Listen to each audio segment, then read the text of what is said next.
You saw at the very end of team, they asked for more. And so anytime the guys are wanting to stay out there, and I felt like it was a 2-hour practice, and, they wanted to extend it a little bit more, but they're hungry, man. There's a lot of competition, and you can see the level being raised with the depth, and those guys just making each other better on each side of the ball.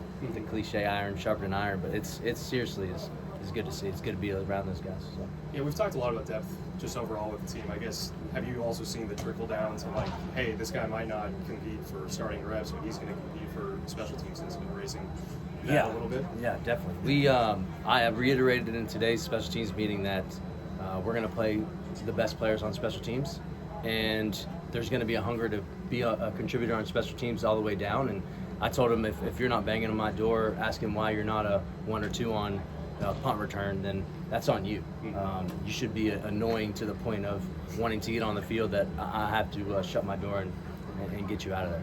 So. What's that been like, kind of taking over that role and kind of figuring some stuff out, and also kind of getting your own kind of spin on things? Yeah, it's been really awesome. Blessed for Coach Lashley to extend the opportunity to me. I think I'm definitely ready for it. I've been around some really good special teams guys, including Coach Niver last year, and like you said, just being able to bring my personality into the meeting room and let both the offensive and defensive guys as well as the specialists see me and see me giving them what they need from me in that role. As long as I can put them in position to be successful and not do too much for those guys not to be able to play fast and execute. How much of special teams is buy-in and having a good relationship with your guys to get them to run down the field or just block or whatever in those 1/3 of the game, but sometimes even overlooked from time to time? Yeah, there's an elephant in the room. Those guys their primary focus is to be an offensive or defensive starter, and so it's a huge part of it. It's the majority of what I'm trying to do. Is I feel like I have a good relationship with both sides of the ball.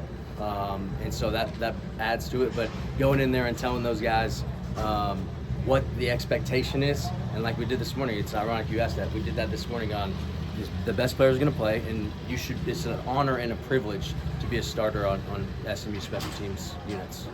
For you personally, you've done offense, defense, recruiting, you've now moved multiple defenses in special teams. I think when people think about that, they're like, how does a coach do that? So I guess, how does a coach do that? Yeah, I think it's just when you're in those rooms, when you're in the offensive meeting room with coaches like Coach Lashley, who I've been having the privilege to be with for the last 6 years, it's listening to all the positions talk every play and asking questions on what are you looking for on this specific play, what's the footwork on those specific plays. So that translates to running back, tight end, O-line, receivers, being around Coach Likens. You pick up little things, and then moving on the defensive side of the ball, I brought the playing experience in being with these guys last year, just picking up every little thing you can to where maybe I'm not the best outside linebackers coach last year, but I'm better at the end of the season versus BYU in the bowl game than I was the first spring practice we went. So just every day, going in the meeting room and having those players trust to be competent. Working with the safeties now and kind of that revamped group, I mean, there are some returners, there's some new guys. What have you seen from that group overall? Yeah, I think obviously the new guys, Jonathan McGill, he adds, not only does he add to our defensive secondary and our safeties, but adds to our defense and adds to our team. The amount of attention and intent he has in terms of just getting better in everything, watching film, asking questions. He's up in our offices a lot. That's the kind of things that we heard and saw that made him a captain at Stanford. That's making him a leader already through 7 practices here. He raises the level of everybody. And then CJ's doing a really nice job as well as a newcomer. And those guys from Massey to Crossley to Wachovia, all those guys have raised their level because they feel, we didn't have, that presence of McGill has made them feel that we've raised the stakes in that room. And then the defense as a whole. Have you seen kind of a different Isaiah Wachovia this year? Because he's now not out of the red jersey. He's back there competing and making some plays. Yeah, I think it's Isaiah Wachovia we saw at spring when we got here. It's good to see him healthy. He's hungry like everybody else on that defense. and looking forward to seeing what he can do. Is he lighter? He is lighter. He looks lighter. Yeah. You know, I mean, we haven't gone down the weights in a while in our staff meeting, but he definitely looks lighter. He looks quicker. He looks faster. And when he plays light, when he can do the things he needs to do, change direction and speed, he can be pretty good. Are you working with a specific group of the safeties more so? Yeah, I'm mainly focused on the nickels again, but learning from Scott. Having never done the full back end piece, and so sitting with Scott, learning from Scott, hearing what he's saying, so him and I can speak the same language. And if there's a mistake made by one, I can go talk to one. But I would say I was more focused on the nickels for now, and then see how that expands. And just what's that group like, and what's that kind of? It's an interesting position that they've got to be kind of versatile. Yes, and they're coming along. It's really, we want those all three guys, and what we've done is made them interchangeable in a lot of ways. So we need to have those guys do the same jobs as the boundary guy, but they're coming along, CJ and Brandon. For you personally, again, with all the coaching changes you had to do, is there like a commitment that you have to do in order to do that? Because a lot of people be like, hey, I want to specialize in this, or do you maybe see it as like, hey, I'm committing this because it'll make me overall? I would say that. Yeah. I would say the versatility that it brings to me personally, and to aid to our staff. Yeah. You know, with Craig leaving, it felt like there's a role that I could have, you know, and pick up, and so to prove that I could do that. And then obviously the special teams coordinator role is probably the biggest one to date, and so my primary focus is to make sure that third of the game is thriving. So. Well, is there any major changes kind of schematically that you're kind of, you know, implementing, or is it? It's a fair question. Yeah. This spring we've really focused on being competitive in our drills.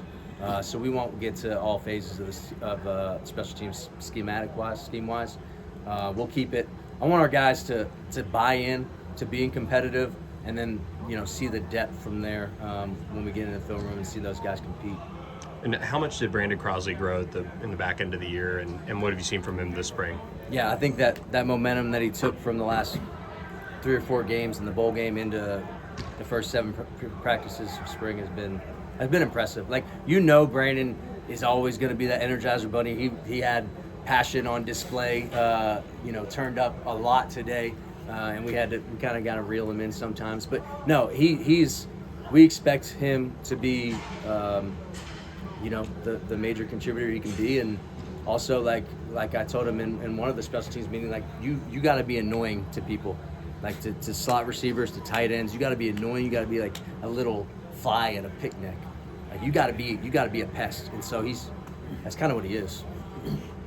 How much do you have to play that up, rein it in, and how much of it is trusting him to know when to pull back a little bit? And is there kind of a fine line there a little bit? Oh yeah. We are going to let him go be him, and we're going to let all of our players go be themselves. And it right up to the point where he's going to commit a 15-yard penalty with some shenanigans stuff. We got to reel him in, and he's a very coachable kid. He wants to get better. I think the whole safety group has taken on that persona, and that room has bought into that. Is it comforting for a first-year special teams coordinator to have a punter and kicker coming back? Yes. Yes, it really is. And long snapper too. Yeah. And so having those 3 guys is huge. And they're all bought into the change in what we're doing. So it's good. Coach, you got it. Yes, older too. 4 for 4, baby. Yeah. Yeah. Anything else?